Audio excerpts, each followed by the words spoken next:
बंधुओं, माताओं,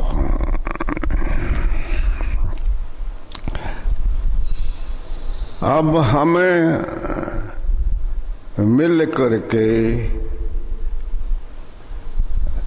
गायत्री मंत्र के द्वारा ईश्वर की स्तुति, प्रार्थना, उपासना करेंगे। श्रद्धा पूर्वक, प्रेम से, रुचि से बोलिए। ओम भूर्भुवः स्वः तत्सवितुर्वरेण्यं भर्गो देवस्य धीमहि धियो यो नः प्रचोदयात्।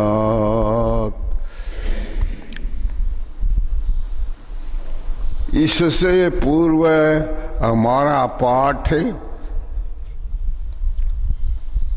सूत्र संख्या है 9, इस पर छूटा था। शब्द ज्ञान अनुपाति, यह सूत्र है। इसको निकाल लीजिए और ध्यान पूर्वक सुनते जाइए, समझ में आएगा। शब्द ज्ञान अनुपाति वस्तु शून्य विकल्प। शब्द ज्ञान का अनुसरण करने वाला शब्द ज्ञान अनुपाति। शब्द ज्ञान का अनुसरण करने वाला और वस्तु शून्य, जिसमें वस्तु न हो, पदार्थ न हो, वो विकल्प वृत्ति कहलाएगी। जैसे आकाश का फूल, ये शब्द तो है आकाश का फूल, पर अर्थ नहीं है कहीं, इसलिए ये वस्तु शून्य, वस्तु रहित है। और शब्द का अनुसरण करता है कि जो बोलने वाला बोलता है कि आकाश का फूल, वैसा ही ये ज्ञान करता है व्यक्ति उसका। इसी प्रकार से और भी दृष्टांत लिए जा सकते हैं। खरगोश के सींग, इसी प्रकार से नीचे पढ़ेंगे। अब हम शब्द ज्ञान का ज्ञान के अनुसार, ऊपर देखिए अपनी पुस्तक में, शब्द ज्ञान के अनुसार उत्पन्न होने वाली वस्तु शून्य, वस्तु से रहित विकल्प वृत्ति है।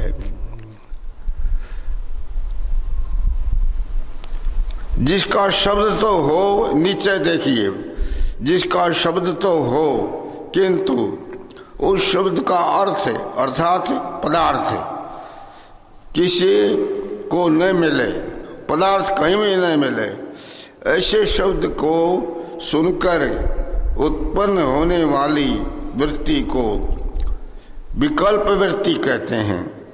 जैसे आकाश का फूल, खरगोश का सींग, ओम, ये समझ में आ गया। अब आगे चलिए 10 पर। अभाव प्रत्यालंबना वृत्तिर्निद्रा। अभाव, निद्रा काल में हमारा ज्ञान जो है वो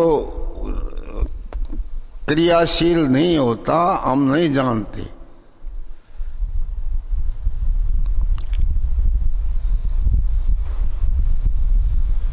अर्थात निद्रा काल में हमको ज्ञान नहीं होता। तो इसमें कहा कि अभाव प्रत्यालंबना, अभाव का आश्रय करने वाली वृत्ति, वो निद्रा वृत्ति है। अभाव की प्रतीति का आश्रय करने वाली है। अभाव की प्रतीति अर्थात गाढ़ निद्रा होती है, तब हमको न ज्ञान का व्यवहार हमको जानते, ज्ञान के विषय में और न स्वप्न व्यवस्था के लिए पता चलता। अभाव की प्रतीति का आश्रय करने वाली अर्थात उस समय ज्ञान का व्यापार या स्वप्न का नहीं होता, चित्त की वृत्ति निद्रा का आती है। जागृत, इससे आगे जागृत और स्वप्न अवस्था का अभाव हो जाने पर जागृत अवस्था नहीं रहती और स्वप्न अवस्था भी नहीं रहती।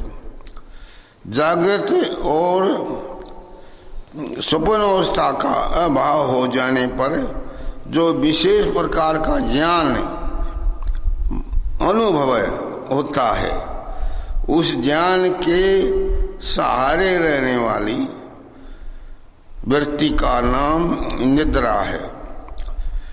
उस काल में निद्रा में विशेष प्रकार का अनुभव ये होता है, मैं सुखपूर्वक सोया। जब व्यक्ति उठता है तो वो कहता है कि मैं आज बड़े सुख से आराम से सोया, ऐसा बोलता है। सुखपूर्वक सोया, मैं दुखपूर्वक सोया। दूसरा, आज बड़ा कष्ट रहा, दुख हुआ, दुख नींद अच्छी तरह नहीं आई, ये दूसरा दुख का उदाहरण हुआ आदि। क्योंकि निद्रा काल में भी सुख दुख आदि का अनुभव रूपी ज्ञान होता है, इसलिए निद्रा को भी वृत्ति कहा गया है। इसलिए ये पता चला कि निद्रा काल में भी सुख का और दुख का ज्ञान होता है, इसलिए कहा कि निद्रा वृत्ति को भी रोको। समाधि के लिए उतने काल की, अर्थात ये इसका अभिप्राय नहीं है कि निद्रा को नितांत छोड़ दो, ये अभिप्राय नहीं। निद्रा काल में नींद लो सो, किंतु उपासना काल में जो है नींद मत लो। इसलिए निद्रा का जीतना है उचित समय पर सो जाना, उचित समय पर उठ जाना। आप देख सकते हैं कि संध्या में बैठा हुआ व्यक्ति, उपासना में बैठा हुआ व्यक्ति सो जाता है,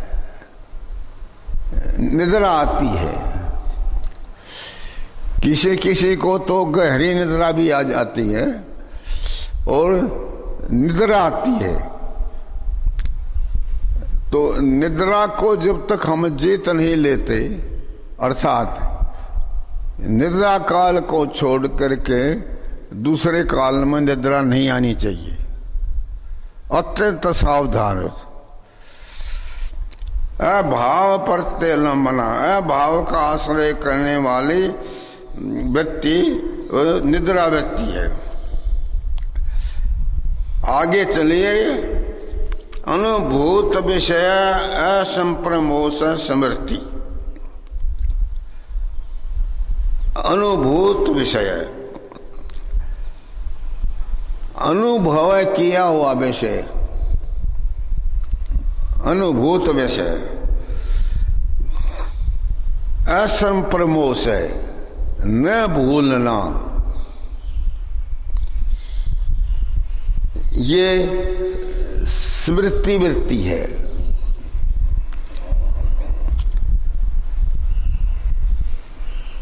हमें अनेक घटनाओं को देखते सुनते हैं, अनुभव करते हैं। वो विविध प्रकार की अनुभूतियां हमें उसको याद करते हैं तो उपासना काल में भी स्मृतियां याद आती हैं। तो अनुभव पहले किया हुआ हो और उसके पश्चात पुनः उसकी स्मृति आती है, स्मरण होता है, याद होता है। तो कहा कि अनुभूत विषय, अनुभव किया हुआ विषय जो है असंप्रमोष है। असंप्रमोष न भूलना, अनुभूत विषय असंप्रमोष है, स्मृति। अनुभव किए विषय को न भूलना। अब हम नीचे पढ़ेंगे सूत्रार्थ। अनुभव किए विषय का न भूलना। ऊपर देखिए, चित्त में उपस्थित हो जाना, स्मृति नामक वृत्ति है। अनुभव किए भोगे हुए रूप, रस, गंध आदि विषय वाले पदार्थों को न भूलना, उनकी याद आ जाना स्मृति वृत्ति कहलाती है। जब हम ध्यान में बैठेंगे तो अक्षमात, जैसे हमने कुछ योजना नहीं बनाई है तो बात याद आ जाती है। तो ध्यान न दिया जाए तो व्यक्ति विचारता चला जाता है। वो घटना एक याद आ गई, उसके पीछे दूसरी घटनाएं घटी थी, वो भी याद आती चली जाएंगी, स्मृति वृत्ति। इसलिए व्यवहार की बातें चीजें हैं, स्मृति वृत्ति है। इस स्मृति वृत्ति को उपासना काल में रोकना होता है, बंद कर देना पड़ता है। स्मृति वृत्ति अनुभव किए हुए भोगे हुए रूप, रस, गंध आदि विषय वाले पदार्थों को न भूलना, उनकी याद आ जाना स्मृति वृत्ति कहलाती है। अर्थात जिस किसी वस्तु या क्रिया को पहले हमें अनुभव कर चुके हैं, पहले अनुभव कर हुआ है, उसका संस्कार मन में बना रहता है। जो अनुभव किया था तो मन में उसका चित्र उतर गया है। उचित अवसर पाकर उस संस्कार के कारण पूर्व देखी सुनी वस्तु चित्त में पुनः उपस्थित हो जाती है, याद आ जाती है। उसी को खोल दिया कि याद आ जाती, इसी को स्मृति वृत्ति कहते हैं। ठीक चल रहा है, आगे देखिए।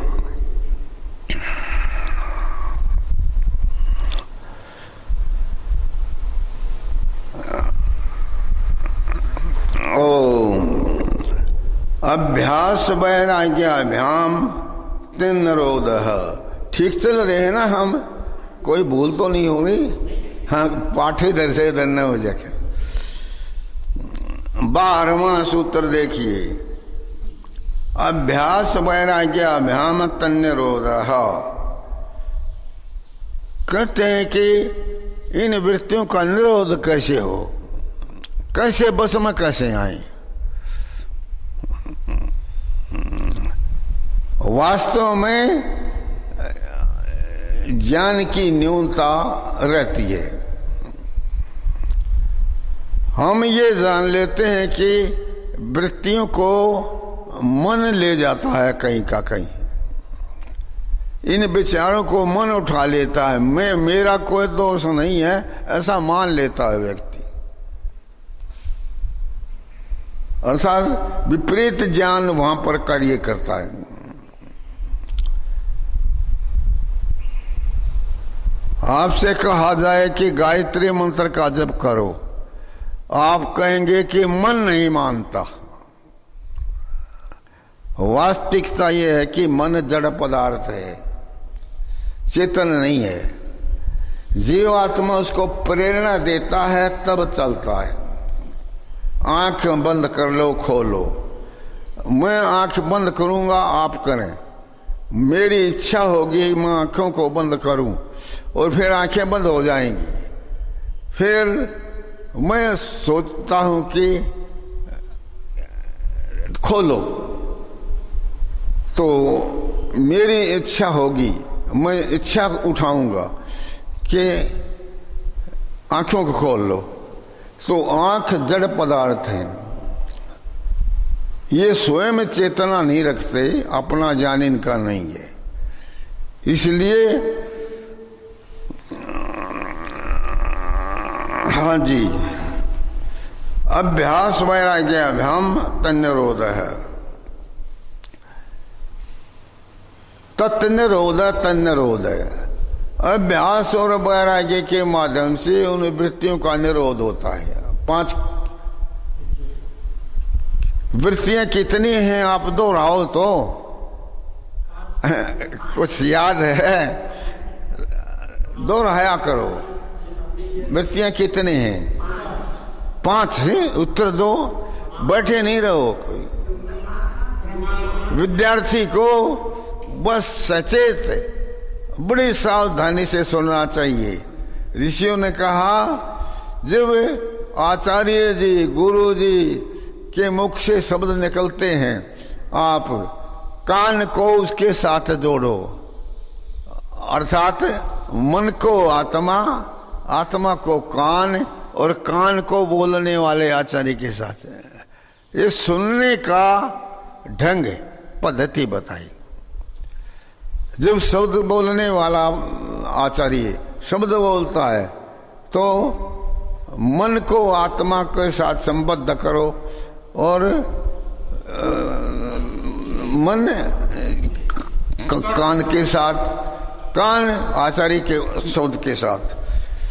अभ्यास वैराग्य अभ्याम तन्निरोध है। अभ्यास और वैराग्य से तन्निरोध है। उन चित्त की 5 वृत्तियों को रोका जाता है अभ्यास और वैराग्य से।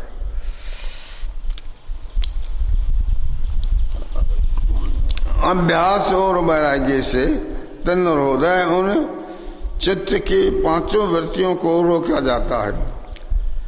वैराग्य से विषय भोगों को भोगने की इच्छा कमजोर की जाती है।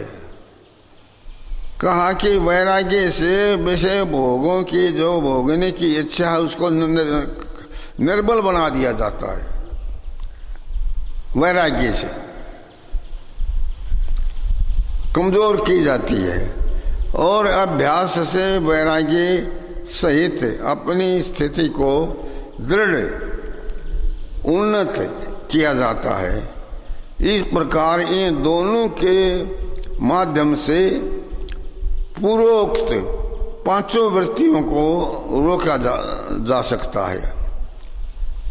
वास्तव में उपर्युक्त दोनों उपायों से विशेष प्रगति तभी होती है जब इससे पूर्व विवेक प्राप्त हो जाए। दोनों उपायों से जब सफलता मिल सकती है जिसमें कि विवेक साथ हो, तो अभ्यास और वैराग्य ठीक काम करते हैं। यदि विवेक न हो तो अभ्यास और वैराग्य काम नहीं करते। ये बताओ, विवेक प्राप्त हो जाए। विवेक का अर्थ है, अब विवेक का अर्थ क्या है ये करते हैं आगे।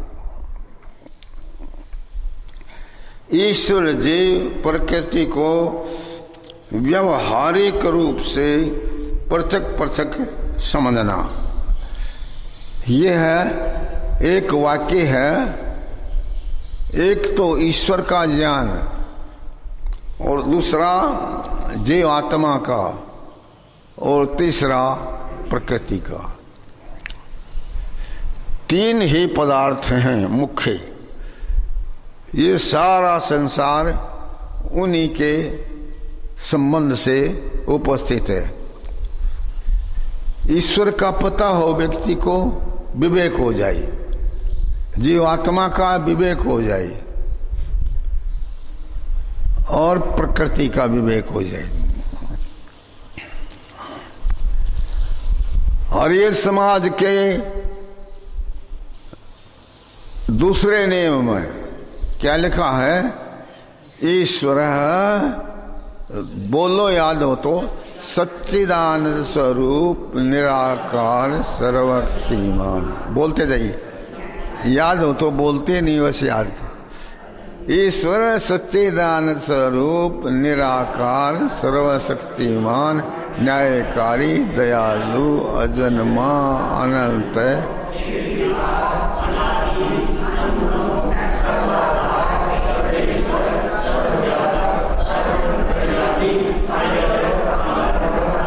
भाई, नित्य सृष्टि करता है। ये ईश्वर का ज्ञान हो गया। ईश्वर कैसा है ये आर्य समाज के नियम बतला दिया। परिश्रम करना आपका कर्तव्य बनता है कि पता चल गया कि ईश्वर ऐसा ऐसा ऐसा ईश्वर रूप वाला। अब चलो जीवात्मा, हम सत भी हैं चित भी हैं। हम जीवात्मा जिसमें इच्छा द्वेष राग, इच्छा द्वेष राग, ये और जो सत्य है अर्थात चित्त है, थोड़े शब्दों में एक देशी है, थोड़े से देश में रहता है। सत्य भी है चित्त भी है, चेतन है जीवात्मा। और ये हमारा शरीर और इंद्रियां ये जड़ पदार्थ है। हमको ये पता चल गया कि मैं जीवात्मा चेतन हूँ, सत्य हो चित्त हो, मैं इंद्रियों को और मन को चलाता हूँ, इनको चलाने वाला हूँ, और मैं ही कर्मों को करने वाला और उन कर्मों का फल भोगने वाला हूँ। अब प्रकृति रह गई। ईश्वर का स्वरूप जानना, जीवात्मा का स्वरूप जानना और प्रकृति। सत्व रजस तम साम्य अवस्था प्रकृति। सत्व रज तम तीन प्रकार के पदार्थ है। मोटी भाषा में कहो कि सूक्ष्मतम जड़ पदार्थ है सत्व रजतम। सत्व गुण को प्रकाशशील माना गया है। ये हमको प्रकाश दिखाई दे रहा है। जहां आप प्रकाश देखते हैं ये सत्व का ही गुण है, सत्व का स्वभाव है, ये कह दो। रजोगुण गतिशील है। आपको गति दिखाई देती होगी, नहीं तो देख लीजिए। सूर्य चंद्रमा नक्षत्र सब गतिशील है। हमारा शरीर है, हमारे शरीर में रक्त है और सभी धातुएं गतिशील रहती। गतिशील जितने भी पदार्थ हैं जो है वो रजोगुण समझना। तमोगुण, तमोगुण स्थितिशील है, ठहराव, ठहरने का कार्य कौन करता है? तमोगुण करता है। तमोगुण तो तीनों का नाम मिला के प्रकृति कहलाता है। सत्वगुण प्रकाशशील है, रजोगुण गतिशील है, तमोगुण स्थितिशील है। इन तीनों का ज्ञान विवेक कहलाएगा। तीन का ज्ञान विवेक कहलाता है। वास्तव में उपयुक्त दोनों उपायों से विशेष प्रगति तभी हो पाती है जब इनसे पूर्व विवेक प्राप्त हो जाए। विवेक का अर्थ है ईश्वर, जीव, प्रकृति को व्यावहारिक रूप में शब्द का प्रयोग दिया है। एक केवल होता है शाब्दिक ज्ञान और एक होता है व्यवहार में प्रयोग में आया हुआ ज्ञान। इनका कि व्यावहारिक रूप से जानने से पृथक पृथक समझना। इसका संकेत दूसरे पाद के 16वें सूत्र तथा भाष्य में विवेक ख्याति नाम से किया गया। इसका संकेत दूसरे पाद के 16वें सूत्र। 16वां सूत्र देखना हो तो निकाल लो। पाद 2 16 सूत्र।